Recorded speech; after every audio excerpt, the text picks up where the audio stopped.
Greetings, film fanatics. Filmholmes here, and welcome to another rendition of Too Many Movies.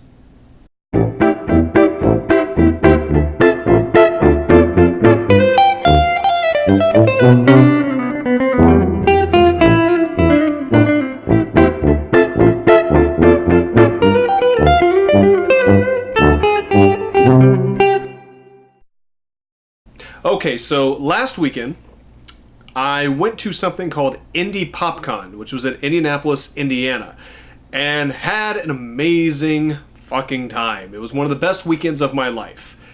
But why am I bringing this up?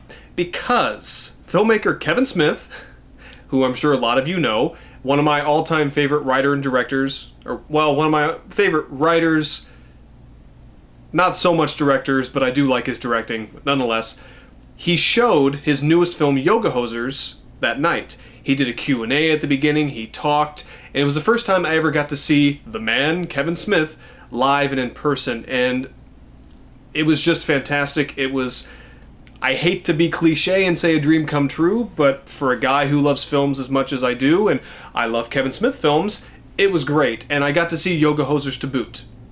Now this video is not about Yoga Hosers, that's going to be in the next video review. I decided, before I get to that, because Yoga Hosers comes out, I believe, July 29th. So here in is it July 29th? I believe the end of June, if I remember right. So I figured I would go ahead and give my review of it because, you know, most people haven't been able to see it. It's only been shown a couple times at some cons, and maybe a film festival here and there. But I'm such a big Kevin Smith fan, I thought before I got to that, he's had so many great movies, you know, I've never talked about him before. So that's what this video is going to be. I'm going to go through every Kevin Smith film, give my thoughts about him and my ratings, and then you'll see Yoga Hosers in a separate video. So let's go ahead and get started, and I'm going to talk about some of my favorite films, and then some films not so much. But here we go. Let's start with the first ever movie that he made, one of the most famous independent movies ever, Clerks. Clerks is still considered to be one of the best independent films made, and I think that's true.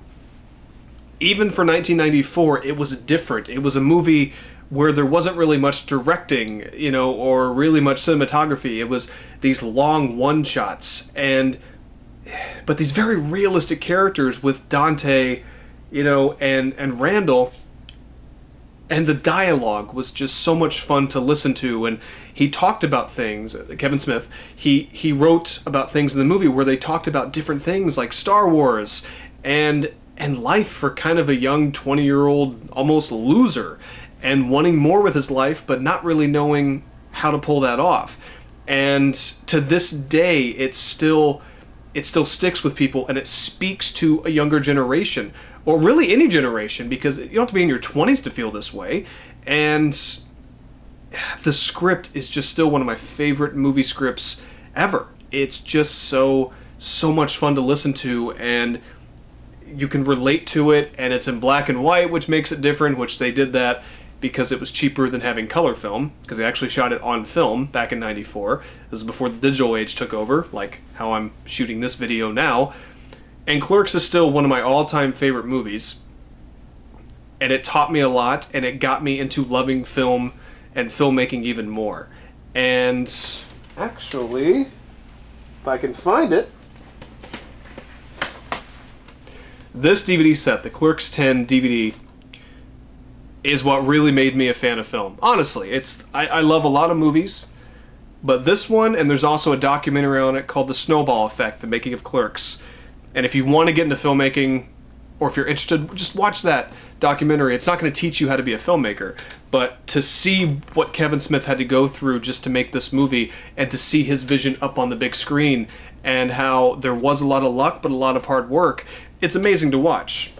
And it also has both versions of Clerks, the original version where Dante gets killed in the end, because Kevin Smith was inspired by Do the Right Thing, which I never realized Do the Right Thing and Clerks are kind of very similar, to take place in one day, a lot of funny dialogue, but Kevin Smith wanted a dark ending. Thank God they changed that. It didn't freaking fit. But you can see that version, of course, the theatrical version with all the music and everything else. But this is the set I do recommend. It's one of my favorite movies in my collection. But Clerks, not much in terms of the directing or cinematography or even really lighting. And the acting is good. It's fast talking, like they talk, but it works in the movie. And the characters, even the girls, it's the introduction of Jay and Silent Bob. That's a lot of fun. Just a lot of funny people. And for a guy like me who worked in retail for so many years, it spoke to me. You know, I never worked at a 7-Eleven or anything like that, or a Quick Stop, but I've dealt with those kind of people before, and the stupidity of human beings when it comes to that environment. It's amazing to watch, and you definitely do feel superior to them. So it spoke to me, and it spoke to so many people, and I still think it's one of the best films ever made, because it's changed a lot. I mean, it didn't change Hollywood or anything, but I think it changed filmmaking in a lot of ways. And around that time, you know, Tarantino was coming about. These movies with this really crisp but delicious dialogue, where it didn't matter the characters or the story per se. I mean, it did, but it was more about, I want to hear what these characters are talking about. I want to hear about the conversation. And Clerks was a huge part of that in the early 90s. And a revolution came in movies, not always good, but to where, especially independent movies, where it was about the dialogue. And we got to thank Kevin Smith for that. And Clerks, my rating of it is 4.5 out of 5.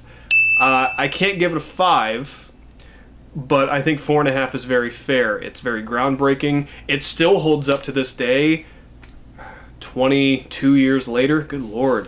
22 years later, and still one of my favorite films. Now let's move on to his follow-up film that is definitely not that well received.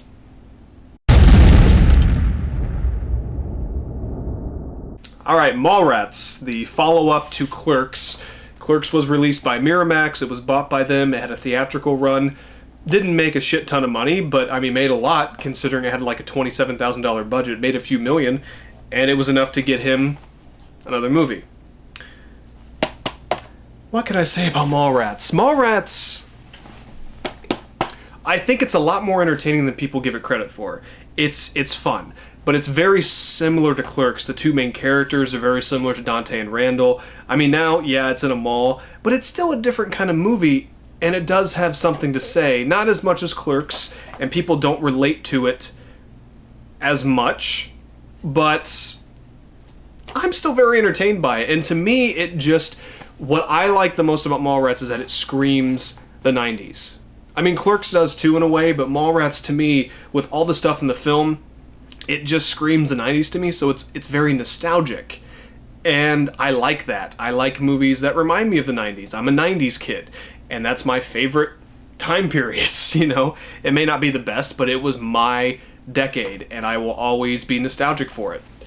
And Mallrats is a big part of that for me. I still love this movie. It is not one of his best, but the dialogue is still a lot of fun. The characters, even the side characters, like the guy staring at the painting where you're supposed to stare and see something, that was entertaining. You know, there's a lot of people in this that would go on to have pretty good careers in Hollywood. Stan Lee was in it. That was cool. Before he was in every Marvel movie because he's the god of Marvel. But it's still good, and it's good enough that Kevin Smith originally was doing a film sequel. Now it's going to turn into a television miniseries, which I'm very excited for. It seems like the entire cast is coming back for it. And this isn't a Kevin Smith movie I ever really want to pull out of my collection and watch. I really have to be in the mood, but I still enjoy it. And, you know, it showed Kevin Smith maturing as a filmmaker in terms of directing. It wasn't as good writing-wise, but he took a chance. It didn't work, but he took a chance. And that's Kevin Smith to me. He takes chances when a lot of filmmakers don't. So Mallrats, to me, I give it a 3 out of 5. I think that's fair. It's an average movie. You have to be a Kevin Smith fan, I think, to really, really enjoy it. But I think people dump on it way too much. I really do. And I think it deserves a little bit more credit. And it's obviously popular enough if it's going to get a television miniseries about it. I'm looking forward to it. So let's move on to the next movie, where a lot of people say it's Kevin Smith's best movie, and I agree with them.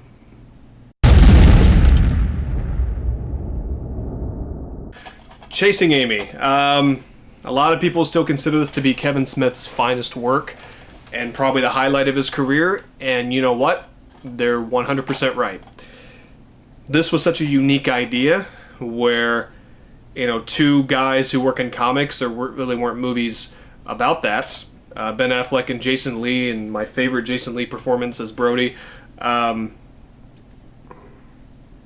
or Banky, not Brody. That was the character from Mallrats. I'm still in Mallrats mode, sorry. But Banky, and then, you know, probably my favorite Ben Affleck performance. But the script was so funny, so good. The scene at the beginning when the gay black comic book artist was giving a speech to the comic book people, and him and Banky were going back and forth with Banky in the crowd, and he was talking about another Star Wars story in the View Askew universe. I'm sorry, it makes me laugh still remembering it, when talking about how, like, Darth Vader being black and beautiful, and they took off his mask, and what is he? White. And they're trying to say that we all want to be white. We all want to be white. And it was so funny. I never thought of that, and it's not true, but it's funny. It's a funny take on it.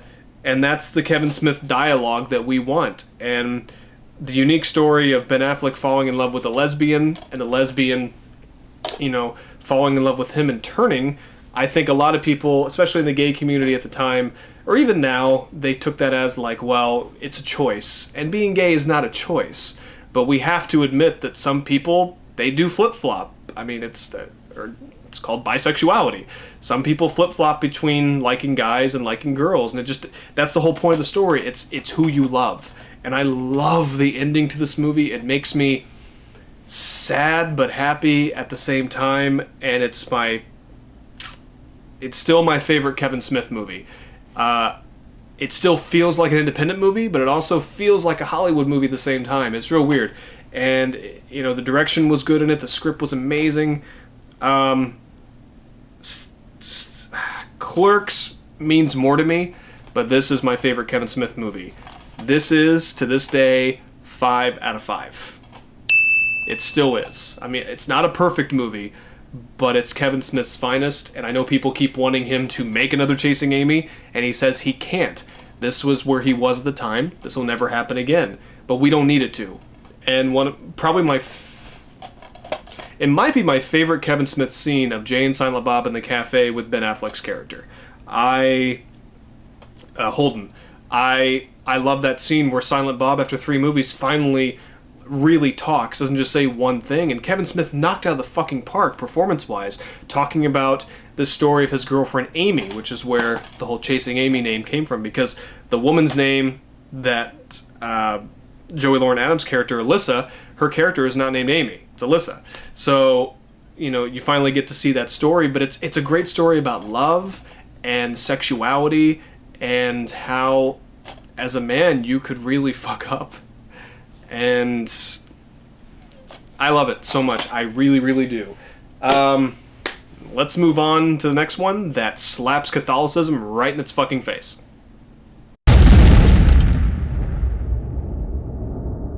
Dogma. Dogma was the first Kevin Smith movie I ever saw. And at the time that I saw it, I was in middle school at a Catholic school. So you can imagine this fucked me up quite a bit. I was a very naive and very kind of scaredy cat kid. And friends of mine told me about Kevin Smith, and Dogma came up, and I bought it with my allowance. Thank God my parents didn't really know what Dogma was. But I watched this, and it really changed my life. I know that sounds really stupid, but it did. It changed my life, because I went, wait a minute. You can make fun of religion, you can make fun of Catholicism, and it's taking a dump on Catholicism, but it's not making fun of people who enjoy the religion or who are religious. It's just, you have the option. and it showed me that I was taking shit way too seriously in life. And I still owe this movie a debt of gratitude. I really do. So I'll pay that debt back right now. Dogma is very unique and probably the most different Kevin Smith movie he's ever, well, until recently, when it comes to like Red State and Yoga Hosers and Tusk. But at the time, because this is like a religious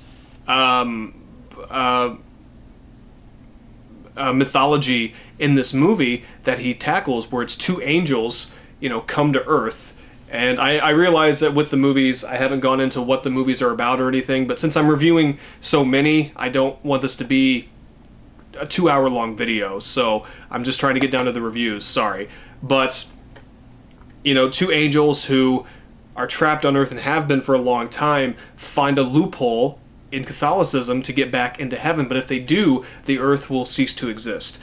And the last Scion is called, and Jay and Silent Bob come with her, the 13th Apostle Rufus, so many great characters, another fantastic Jason Lee performance as a minion from hell, and the story is just really good, and again, it upped Kevin Smith's game, direction-wise, and even writing-wise, because it was so different, and it was obviously a very personal story, and George Carlin as a cardinal for Catholicism, central casting. That's my favorite performance in this damn movie, is that. It's so good. I'm such a big George Carlin fan. To see him as a cardinal hitting a golf ball into a Catholic chalice, that's hilarious. But this movie is one I can still pull off, my shelf any day of the week and watch it and laugh my ass off and be entertained. There was a point for a year I watched this every week because I was so in love with the damn movie, and it made me a Kevin Smith fan and made me a fan of his work. And if you haven't seen it, watch it. It showed me a lot. So, Dogma, I rate 4.5 out of 5. Some of you may think that's a little too high, but this is my show, so too bad. It probably may only deserve a 4, but I think it's only gotten better with age, in my opinion. It really has. And I think it's far better than a lot of people give it credit for. 4.5 out of 5. Now let's move on to the next one that probably isn't going to be a 4.5 out of 5.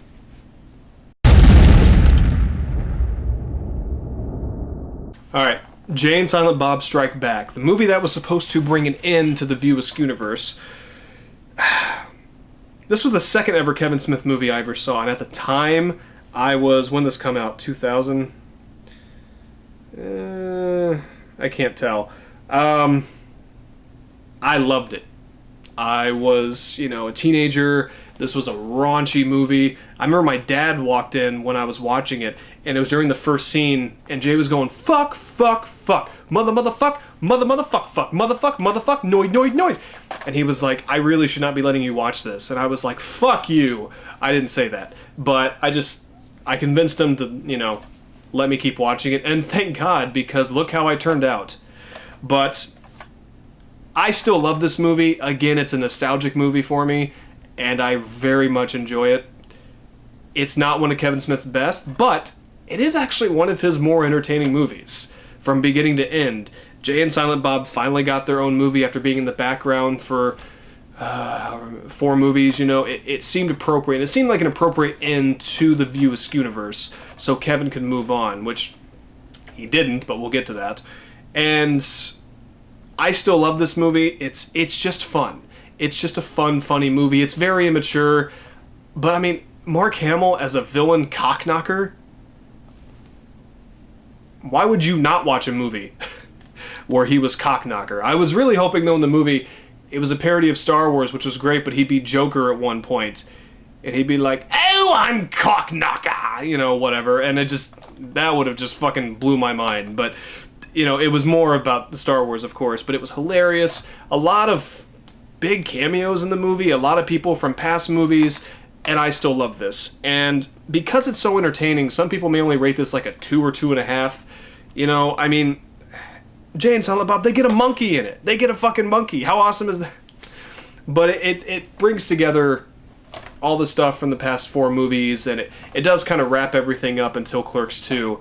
But it's just a fun movie, It is nostalgic for me. I give it a 3 out of 5. That I still think it's better than what people think it is, but it's not one of his better movies. You know, I think it's more entertaining than Mallrats, in my opinion, which some of you may think that's sacrilege I said that, but you know, maybe just because I saw this before Mallrats, I don't know, but still better than what I think people give it credit for. So now let's go to the next one that was outside of the View Askewniverse.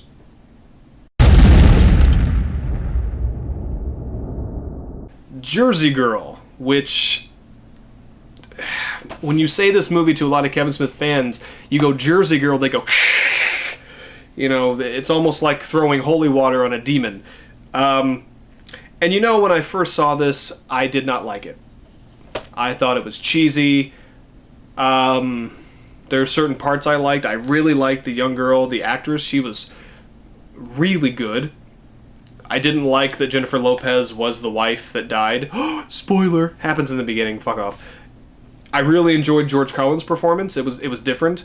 I'm not a big Liv Tyler fan, and Ben Affleck at the time was just kind of doing all these weird movies. But, you know, there's a reason why I have it in my collection, not just because it's Kevin Smith. Because it's really not that bad of a movie. It is a good movie. It is. It came out at a bad time. Because, you know, Geely came out with Ben Affleck, Jennifer Lopez. It's considered one of the worst movies ever made. That did not help this. So this movie didn't flop, but it didn't do what it should have done. I think it should have done more. It's a PG-13 movie, which for Kevin Smith is very different because all of his movies are rated R. And I kind of wish they would have gone the rated R route with this.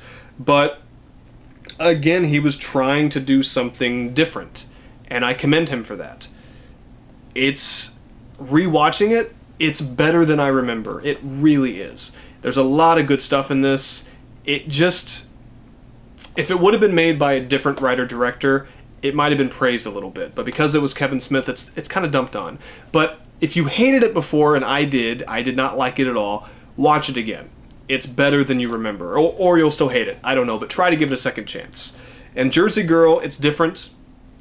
It's a movie people don't really like to talk about when it comes to Kevin Smith, but I give it 3 out of 5. I do, because to me there's more entertaining parts than bad parts.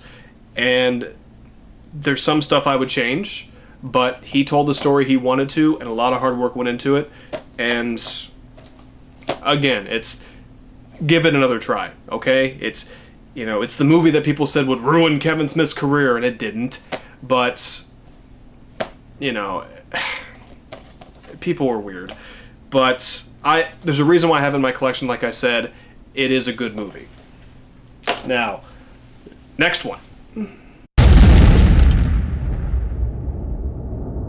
Alright, Clerks 2, the long-anticipated sequel. Just kidding. Nobody wanted a sequel to Clerks. And when I first heard it, I went, fuck you, no! You're gonna fucking ruin the first Clerks movie. You're going to ruin it. I hit it so hard the disc came loose, sorry. But, I was so... I was looking forward to it, but I was upset.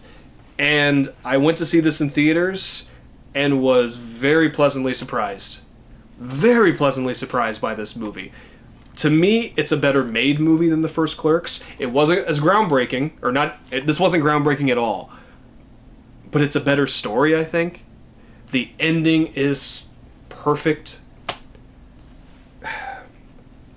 And I don't think it gets the respect it deserves. I really don't. It's a much better movie than people think. It's a great script. It's so damn funny. And I love all the new characters and the old characters and Jay and Silent Bob being clean, but they still sell drugs. That's hilarious. And I've watched Clerks 2 more than I've watched the first Clerks. And I've watched the first Clerks a lot. And if you get this, there's a great documentary that comes with this one as well called Back to the Well, The Making of Clerks 2. Watch it. It's a wonderful documentary about this movie, and it'll make you love the movie even more. But it's so funny, and I love Rosario Dawson in it. I mean, she's gorgeous, but I love her in this. And personally, I can't wait for Clerks 3. I'm very excited for Clerks 3 because Clerks 2 was so good. Now, this is going to piss a lot of people off. I do think Clerks 2 is better than the first one. I may have already said that, but if I did, I'm saying it again. That's how I personally feel. I think it's a better movie. In a lot of ways. I mean, that's to me personally. The first, I mean...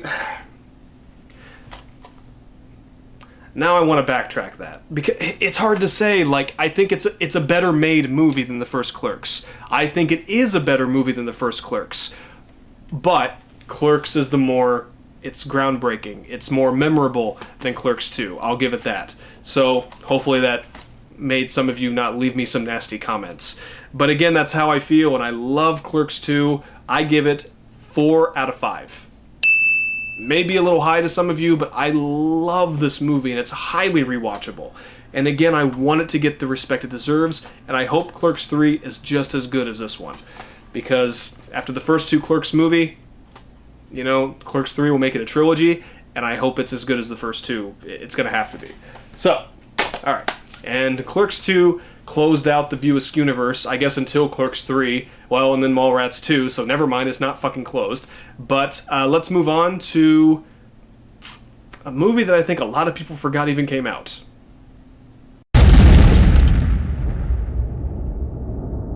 Zack and Miri Make a Porno. Or, as a lot of places just call it, Zack and Miri, because you can't have Zack and Miri make a porno. Oh, you can't have that in stores. I love this country, but I fucking hate it sometimes too. Really, people can't handle that? It's a movie, okay? If you don't like it, don't watch the fucking movie. Now, Zack and Miri is a mixed bag. Because if you didn't know Kevin Smith did this, you would think Judd Apatow did it, because this is a Judd Apatow movie. Kevin Smith has admitted that as well. He almost...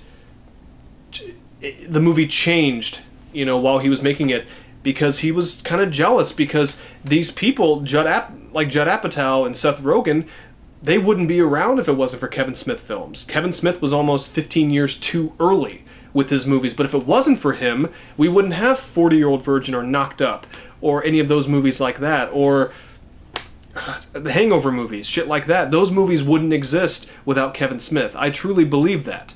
And Zack and Miri, for the first 10 minutes, you can hear it's a Kevin Smith movie. It sounds like it. After that, it's completely Judd Apatow. For the first time really ever, he kind of allowed a lot of ad-libbing. And the movie is hilarious, and it's a really funny idea for a comedy. And there's a very sweet love story in it as well. And the cast of characters are entertaining and very funny.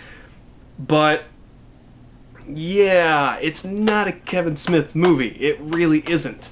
It's a Judd Apatow movie, and that's what makes it so damn confusing.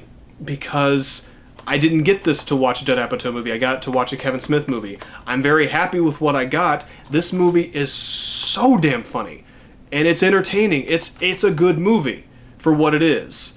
But Kevin almost kind of sold himself out to get success, and he learned his lesson, and I don't blame him, you know, and this movie kind of made him very unhappy with Hollywood. He was like, well, if this movie doesn't get me recognition, what will? And unfortunately, Kevin Smith is he's going to probably be the independent filmmaker the rest of his life. He's never going to have that big time fame and fortune, but I kind of hope he doesn't, because that's not who Kevin Smith is. It's not about that. It's just about making good movies, good independent movies. But still, Zack and Miri, it's kind of been forgotten as a Kevin Smith movie, I feel, but it is good. I give it 3 out of 5. It's not the best script. The direction is fine for what it is. Like, the directing in Kevin Smith movies are all basically the same. Like Clerks 2, he did a lot of cool new stuff. Zack and Miri, it's fine for what it is. It is. I can watch this and be happy that I watched it. You know, that's what a movie is supposed to be. Not every movie can be Clerks or Chasing Amy. So, now let's move on to the next one.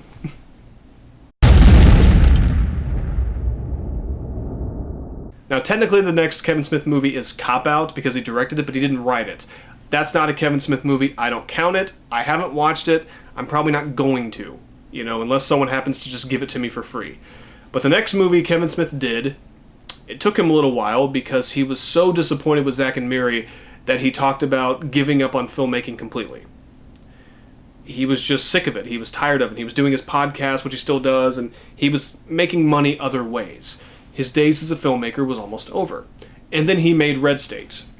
And I don't have a DVD or a Blu-ray of it because I've only watched it twice.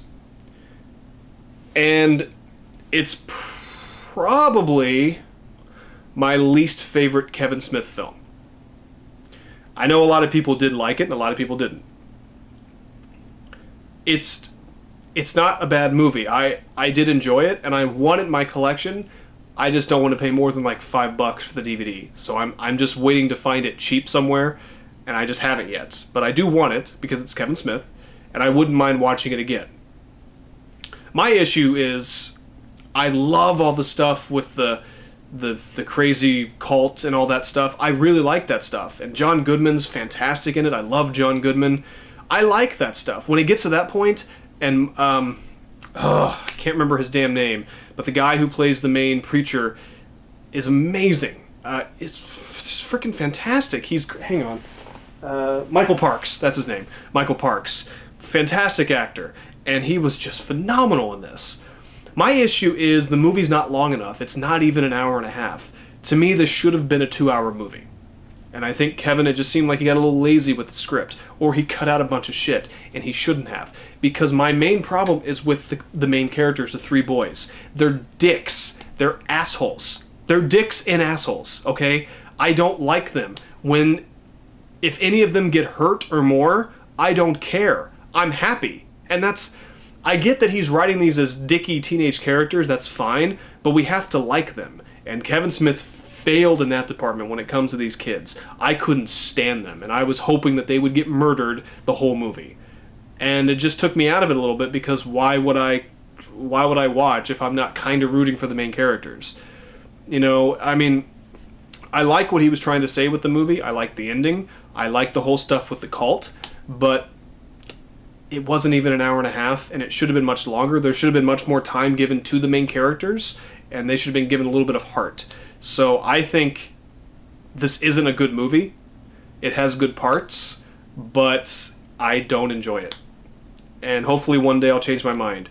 But Red State, I give 2.5 out of 5.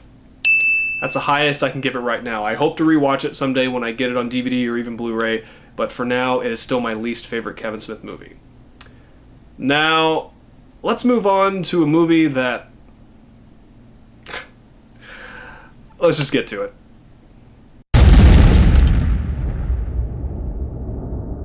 Tusk. Holy shit. Just looking at this. Oh, man. I've only watched this one time. I have only watched this one time. This is not a Kevin Smith movie I will rewatch on my own, because it bothered me. It bothered me a lot. I'll rewatch it with friends, and maybe one day I'll nut up and watch it by myself, but I can't right now. The movie bothered me, and the ending stuck with me and bothered me and just made me very depressed. Now, I'm not saying that because I hated it. Au contraire, mon frere. I fucking love Tusk. And I shouldn't. As a film snob or a film reviewer, I should fucking hate this movie because it does so much wrong. And yet, I was enthralled and entertained for, how long is it? You know, an hour and 40 minutes. I loved it. I loved it. I love Michael Parks in it. I love Justin Long. It was great to see Haley Joel Osment again doing something. And it was such a weird movie, and it's the first in his, whatever it's called, the Great White North trilogy. I know it's not called that, but his Canadian trilogy.